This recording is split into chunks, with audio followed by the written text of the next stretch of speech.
Several human interest stories that day of the 12-year-old missing girl who was believed that, plus the discovery of Timmy King's body near Baseline Road in Livonia, complements a theory that the letters BL have some meaning to the killer. Had a fear, I guess you would really say, about a man killing her. We're sitting at this very table with him, discussing this with his brothers and his sister and his mother and I in this room. And I remember him sitting in the very chair here and looking at me saying, "Dad, if anybody did that to me, I would run." Believes that, plus the discovery of Timmy King's body near Baseline Road in Livonia, complements a theory that the letters... Time I filled him in on the details and asked him why it was he didn't have my records, and he said, well, to be perfectly honest, there's a little bit of fighting going on between the communities as to who wants to get the credit for the capture, and people are very reluctant. The specific police departments are reluctant to give us the information because they want to claim credit.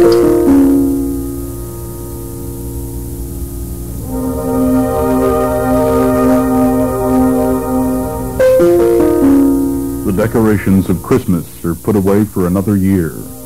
The noisemakers of New Year's Eve are silenced, and we're well into the start of 1976. The cold gray curtain of winter is drawn shut on the people of southern Oakland County, but before the dawn of spring to come, the night would get much darker. January 15th, the sun has set, and in Roseville, 16-year-old Cynthia Cadieux is on her way home from a girlfriend's house. She is walking. She bids farewell to the other girls she is with. It would be the last time they would ever see her. 5 hours later, on Orchard Lake Road near Franklin, around midnight, the glare from a car's headlights touches the form lying on the road. The car stops, and the form is found to be the nude body of a young woman.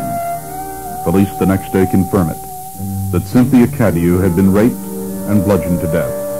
Hers would be the first. 2 nights later, in the affluent suburb of Birmingham, 14-year-old Sheila Shrock would also die violently, babysitting for her sister's family, shot to death and brutally raped in their near-downtown home. The usual tranquility of the area now shattered. 2 young girls dead in 2 days, the year just beginning, and so was the fear. There are times when I have my bad days and I just want to be by myself. I was telling my girlfriend here, which I meant to give her today too, are some letters from Mark's classmates. How they felt about him, what Mark had meant to them. When I read those, I break down and start crying all over. Because those letters meant more to me than if somebody would have come up to me at that time and said, "Here's $1 million." You know, it's not easy. Try to put on a smile on the outside while you're crying on the inside. Mark Stebbins, 12 years old, considered a shy and quiet boy by his classmates in Ferndale, where he lived with his mother, Ruth Stebbins. On Sunday, February 15, 1976, Mark would walk to his home but never arrive. He did want some money that day, which I would not give him because he'd already had his allowance. And he didn't seem mad. He just was, okay, he said, "But I'm going to go home and watch that movie." And this was at, when he left the American Legion Hall, it was about 12:25 that afternoon. The last time I checked at home, it was about 7:15, and Mark still was not home. And I had told my older son, I said, when Mark comes in, I said, make sure that he stays in because it's a school night. And I looked at my watch, I looked outside, I said, gee, it's getting dark outside. That's not like Mark. And then I got home just before 9 o'clock that night, and he still wasn't home. By then I was getting kind of upset, and I thought, well, I'm going to wait 1 more hour, and if he's not home, I'm going to call the police. Convinced that Mark was not the type of boy who would run away, police staged a massive search to find him. Motorists were stopped, cars combed, police walked neighborhoods near 9 Mile and Livernois where Mark was last seen. Residents were quizzed for clues and abandoned homes scoured, but still no sign of young Mark Stebbins. It would be 4 days later, on the morning of the 19th, the search would tragically end.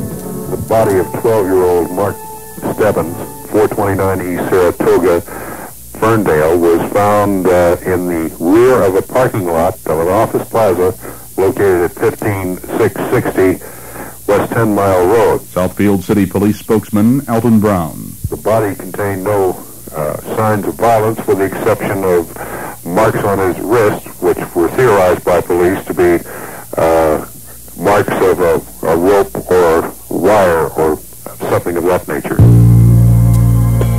A coroner's report revealed that Mark had died by strangulation. He had been struck in the head and apparently bound by his hands and feet. He had been sexually assaulted. For Ferndale and Southfield police, the discovery of Mark's body provided few answers and prompted even more questions. Later it would present the first piece of a crime puzzle, as of yet unsolved.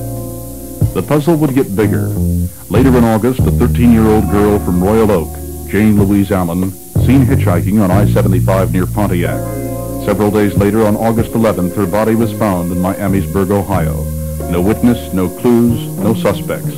The hard winter was yet to fall. It did not occur to me that Jill was anywhere. I really thought she was standing in the front yard, and I was not going to give her the satisfaction of looking out the window and hovering over her. We had had an argument, and I was very disgusted with her attitude. And in sheer, I don't know, disgust or annoyance or something, I said, why don't you, if you don't like it in here, stand outside? And then she said something about having trouble finding her boots, and I said, Jill, what I really want from you is communication.